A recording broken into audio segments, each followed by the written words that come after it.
You know, sometimes when it comes to the tight end position, it's just best to not overthink it. It is such a volatile position that maybe we should just be looking for the guys that give us the most volume. And yes, they call me the tight end whisperer because the fantasy gods reached down with their fingertips and provided me with some extra senses to try and figure out who the next breakout tight end is.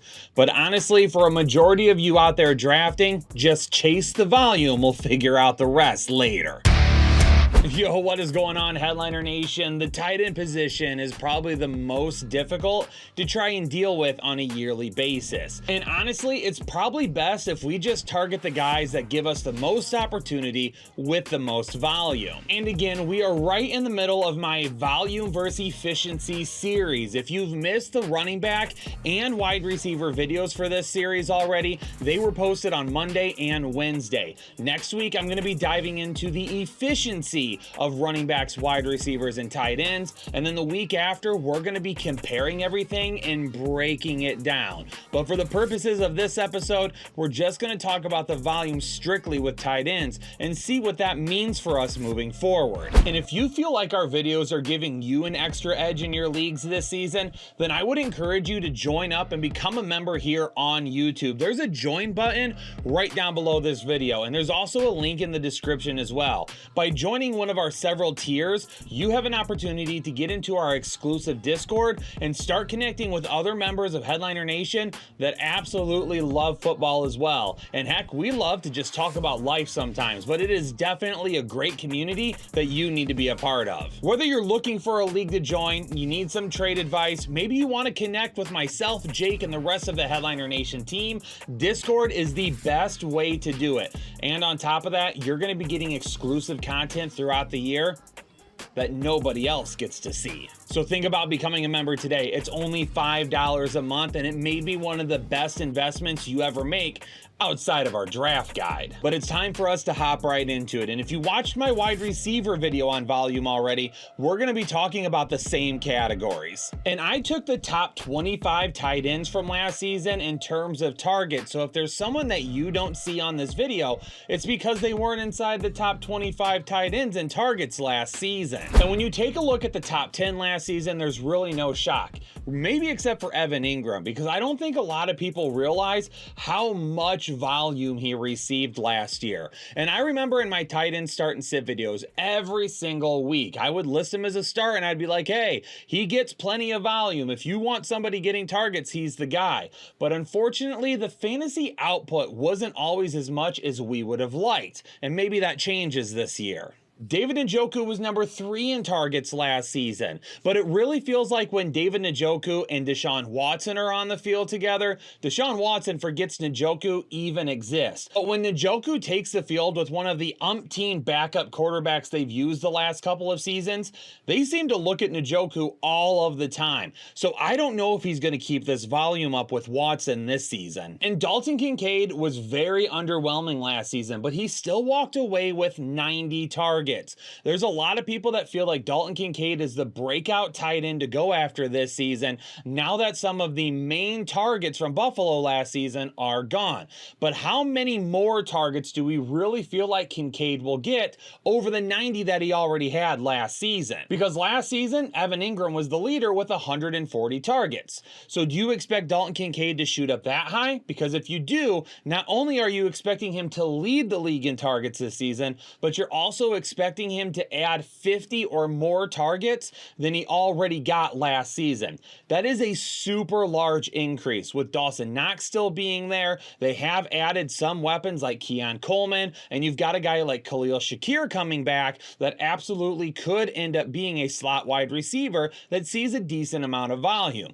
For me personally, I do think Dalton Kincaid can take a step forward, but I just ask everybody to pump the brakes, look at the numbers that he had last season, and try to find that realistic line that you think he's capable of hitting this year. Now, if you take a look at the guys at the bottom of the list and you want to try and find one that could see an increase in his target share, it's got to be Hunter Henry this season. Mike Gesicki is gone, so he probably won't be seeing the bench as much as he did last year when Gesicki would come on the field to take over for Hunter Henry.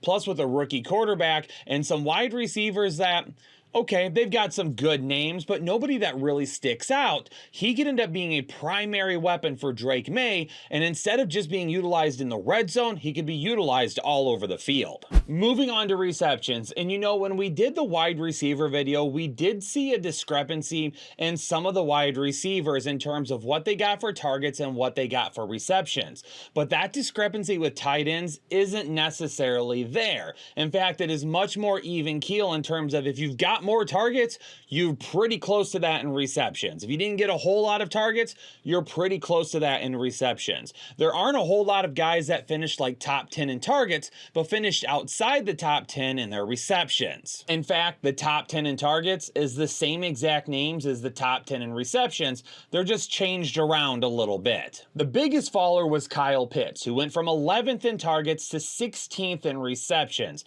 That number has to get better this season. I mean, Kyle Pitts is kind of on his last leg now. They've given him the best quarterback that he's ever played with, and he should be a key part of this offense now that we've got Arthur Smith out, who doesn't know his butt from his elbow. We'll go ahead and use that. But hopefully the quality of the targets are much better, so if he does receive more targets, he has an opportunity for more receptions. However, when we move over to receiving yards, we do start to see that discrepancy separate itself a little bit more. A guy like George Kittle, 9th in targets, 10th in receptions, but ended up being 1st in receiving yards. And I love George Kittle. I mean, I am constantly fighting for this guy as a fantasy asset, but I understand why he frustrates people. And right here, the information on the screen is exactly why. Because of the offense that he plays in. It's a lot like Brandon Ayuk. We talked about him in our wide receiver video, and it's really the same thing for George Kittle. He doesn't see nearly as many targets or as many receptions as some of the peers in his area, but he sees a lot more receiving yards because of his big play ability. So efficiency-wise, when we talk about that more next week, we're going to see George Kittle pretty high, even if from a volume standpoint, he doesn't end up scoring as well as we would like. And yes, Kyle Pitts drives us nuts, but we know that the big play potential does exist with him because he went from 16th in receptions up to 11th in receiving yards. And again, if he gets more quality targets, that number 16 next to receptions is going to have to come up. One of the biggest fallers was Gerald Everett. He went from 18th in receptions down to 23rd in receiving yards. And he finds himself in a new home with the Chicago Bears this year as a good backup to Cole Kmet. But I highly doubt he sees the field enough unless there's an injury or multiple of them to be fantasy relevant. Gerald Everett is kind of that unicorn that we all keep chasing. We think he could be a fantasy monster, but we only read about it in books. When the show is on Sundays, we typically never see it. Receiving touchdowns, and there was one clear-cut winner last year, and it was Sam Laporta, who jumped all the way up to number 1 in receiving touchdowns as he had 10, and the next closest players to him only had 6. And I've seen some people say that Sam Laporta last year was touchdown dependent, and I couldn't disagree with that more. And I might be doing some more stuff on Sam Laporta here over the next few weeks. But honestly, yeah, 10 is a lot of touchdowns. Could he duplicate it? Absolutely he could.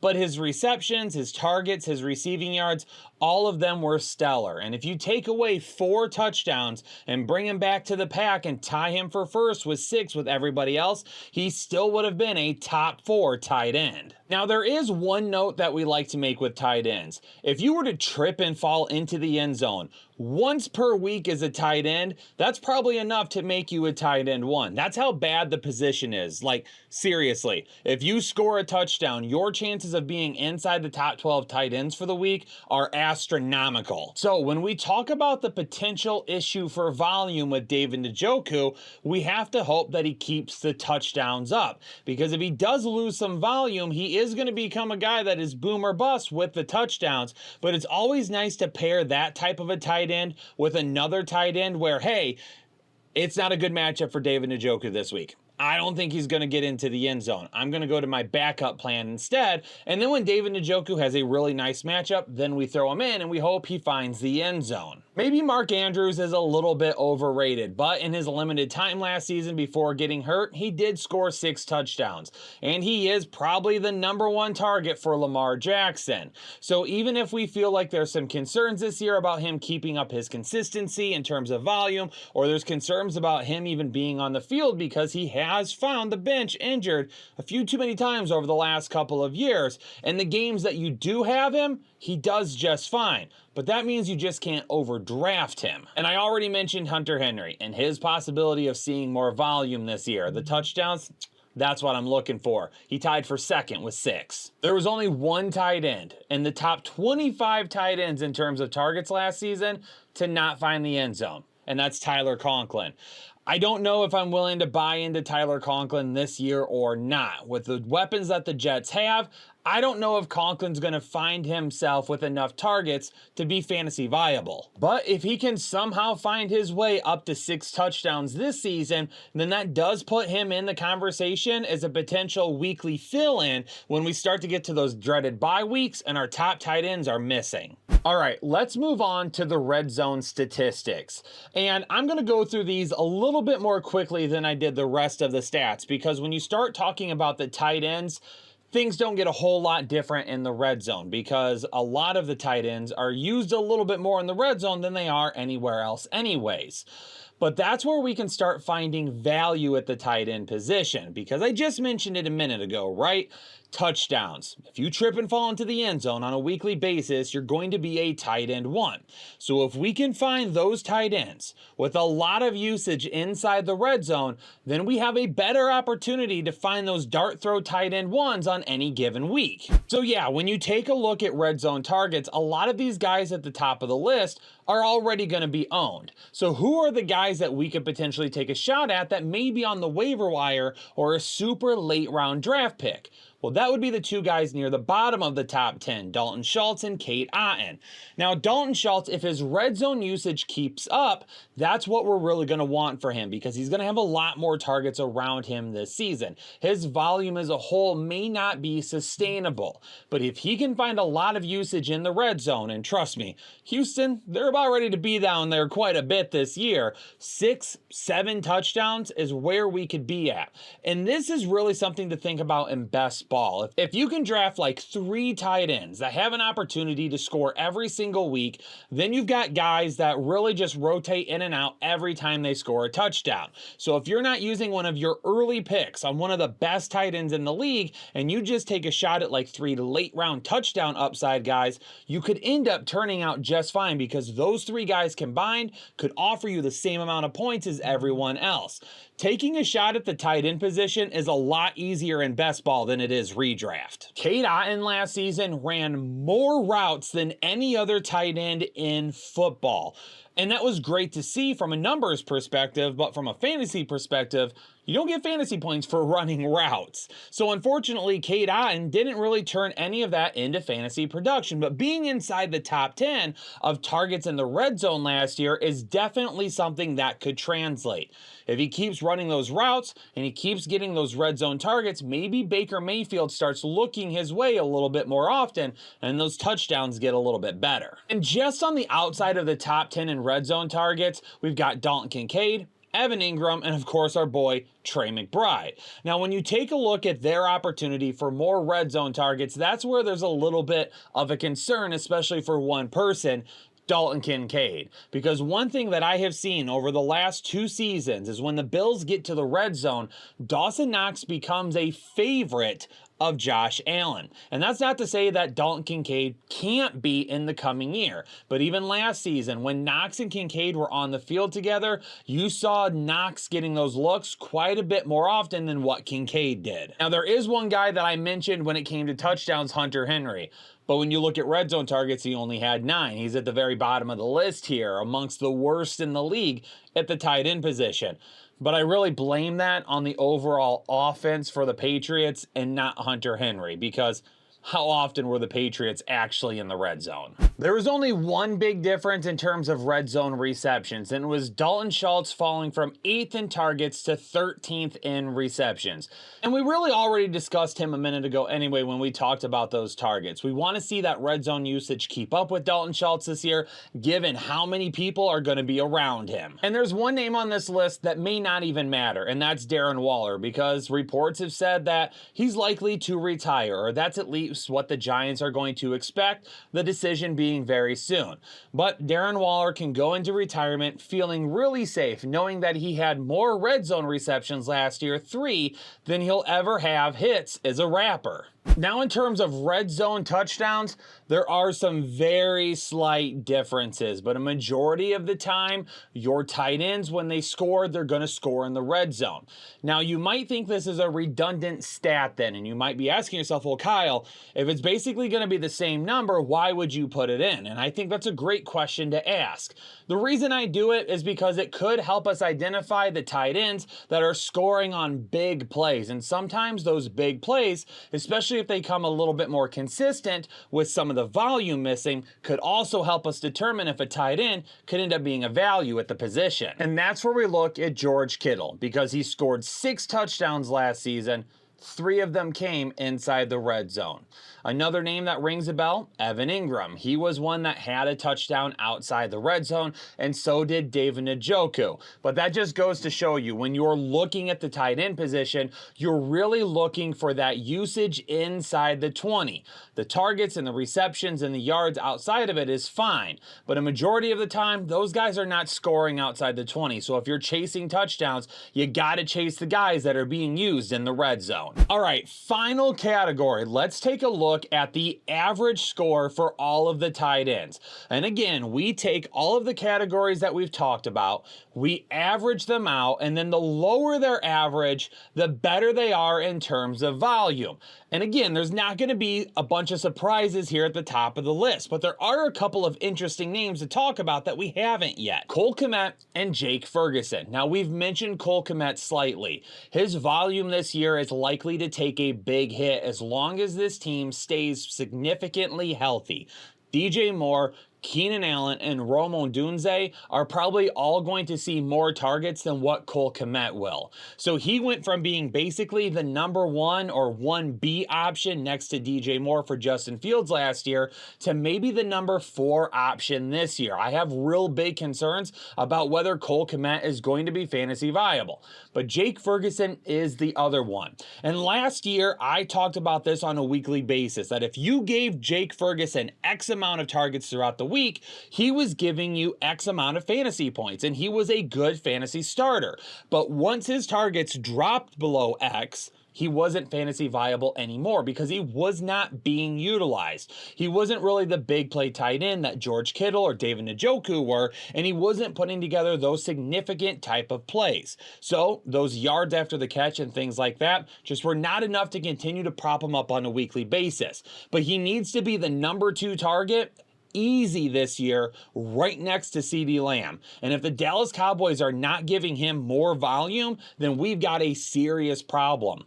But with that being said, he also is going to need to see some better efficiency, apparently, and we'll talk about that more next week. Now, 3 of the top performers in all of fantasy football last year find themselves just outside the top tight ends looking in terms of volume. George Kittle, Evan Ingram, and Trey McBride.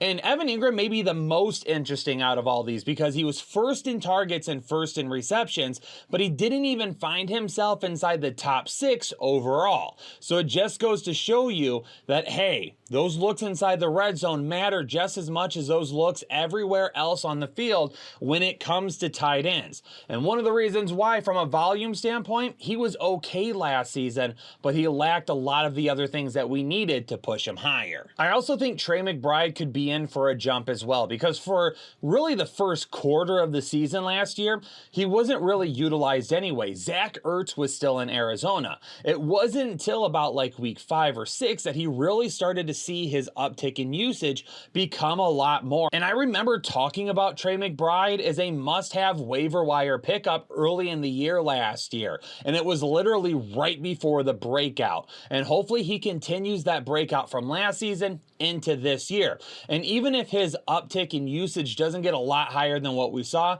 hopefully his big playability remains if that efficiency number is a lot higher than what we see here. Dalton Schultz, I'm really not banking on him going any higher than he is right now. So I think setting his expectations here is perfect. Dalton Kincaid, though, he's going to have to go a lot higher. If he's going to be the return on investment that everyone who thinks he's a breakout candidate believes he will be, then he is going to need to go a lot higher than this. In fact, he is going to have to be inside the top 6 in terms of volume next year. All right, out of the next set of names here in orange, Kyle Pitts has the best opportunity to return value. Again, new quarterback, hopefully a better offensive system is going to lead to more consistency in the volume part of his game, and if it does, he should start scoring more fantasy points right away. And Dallas Goedert finds himself a lot lower as well, and it's not surprising with Devontae Smith and of course AJ Brown being the 1 and 2 target there. So it's not really, hey, what does Dallas Goedert do for himself in this offensive system? Really about Dallas Goedert, it's what does he take away from Devontae Smith?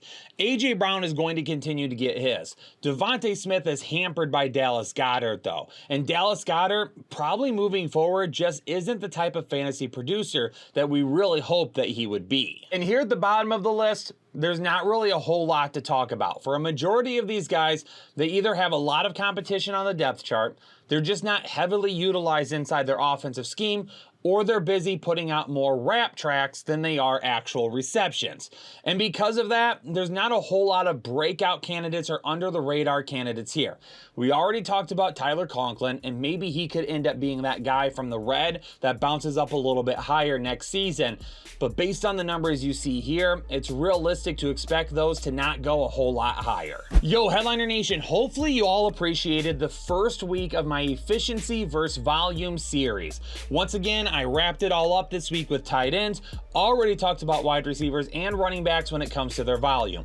Next week, we're going to be talking about the efficiency for all of these guys as well. And then the week after, we're going to start breaking things down together a little bit more often. But for now, Headliner Nation, I'm going to get out of here. Don't forget to become a member if you want to do that. Hit the like button on the video, subscribe if you're new here, turn on the bell notifications so you get all of that new information right when it drops. But for now, I'm going to go. Peace out, Headliner Nation. Stay safe, stay healthy. I'll catch y'all on the next episode of the Fantasy Headliners.